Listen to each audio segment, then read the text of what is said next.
biggest war in Europe since 1945 began before dawn. Missiles struck across Ukraine. The unthinkable, a new reality. My name is Maia Mikhaluk, and I have been a part of Haggai ministry for now 15 years. First as an international participant in 2006, and then since then I've been international facilitator, and last year in April I became a director of equipment with Haggai International. I was born in Ukraine, actually in the eastern part of Ukraine. I'm based in Ukraine. I live in Kyiv right now. The war that started 6 months ago kind of shook our family big time. And actually, frankly, in March, we were saying goodbyes. We were like, every Zoom we had, we were saying to each other, I love you, maybe I won't see you. When the war started, we were in the middle of the virtual Haggai leader experience, and I was directing Asia sessions, and my team, equipment team, said, we totally understand, this is like outrageous situation. If you need to take time, we'll cover. But I felt like I needed to continue. And I think those days when I was in the session, in the bomb shelter, directing the session, it was like a window into bigger world. You're not just, again, that's God's reminder. Your world is bigger than this corridor, this bomb shelter. Your world and your, the mission that I give you is bigger than just here, right? Like there is no way I could travel to all those places where our leaders come from. But here I have a privilege to just share from the experiences God has given me. This whole idea of virtual form of equipping leaders has been God's answer to a lot of challenges the world is facing. It started with a pandemic when, it became impossible to gather people for training. And it's been great how quickly Haggai International was able to rebuild the program to be able to reach even more people through the virtual platform. And for me personally, of course, during the war, when the war started, we were in the middle of the session, and I was able to direct a session straight from the bomb shelter. It wouldn't have been possible otherwise if it wasn't virtual form.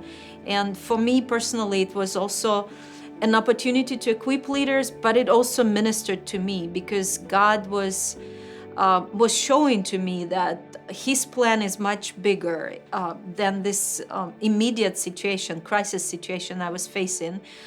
Being in a bomb shelter with my pregnant daughter, just about to give birth, I was seeing that God is working all around the world, and this virtual platform, I think, is an amazing way to equip leaders, but also to give them inspiration and encouragement to see how God is working all around the world, including turning some very hard circumstances for good. Pandemic created a bigger reach. And I think in a way, some of the participants who were aware of my situation, that also ministered to them as an example that the leader should continue to be leader in the crisis. When we woke up from explosions, we stood by the window. We live on the 7th floor. We looked down, and the traffic lines were forming. We saw people exiting the city. We were not tempted to get in the car. We knew the decision was made. We were where we should be. God told us to stay, and I think it was very important decision because you look at the situation in country. Well, you look at history of humanity. When are people ready to hear about God? When the crisis hits. So we see right now, the harvest is plentiful. There are no atheists in Ukraine right now. Everybody believes in God's existence. They want God as a judge. They say, God, judge Russia and Ukraine. Be fair. Tell who is right. But they don't know God as a father. They don't know Jesus. So it is a role for the church right now to be the light. When it's darkest, the light is needed the most, right? So we know we made the right decision. There wasn't, in 6 months, it's been the darkest times, but at the same time will tell we've never had a doubt that we made the right decision.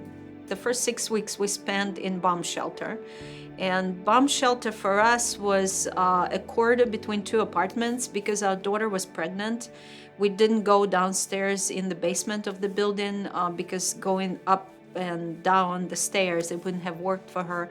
So we spent a lot of time there listening to the wails of the air raids. And of course, it's scary.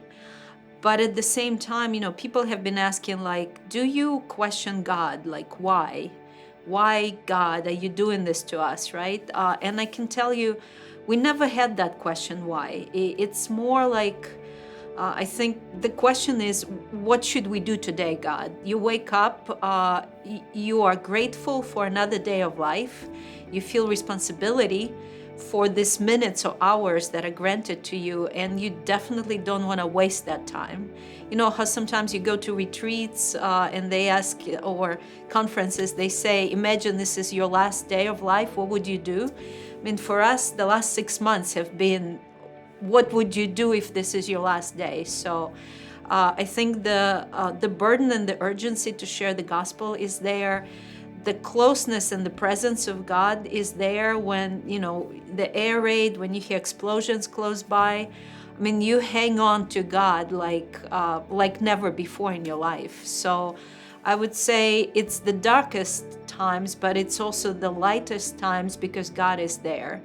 God is definitely in the bomb shelters. He's definitely in the trenches. It's amazing, humbling privilege to be a part of this mission of ending the gospel poverty all around the world, even when you are, you know, in a bomb shelter in a country that is isolated by war. So I am thankful for you, our partners who are praying for you, and my prayer for you is that you turn around today and you know you are incredibly blessed, and be grateful to God for everything He's doing in your life and through your life.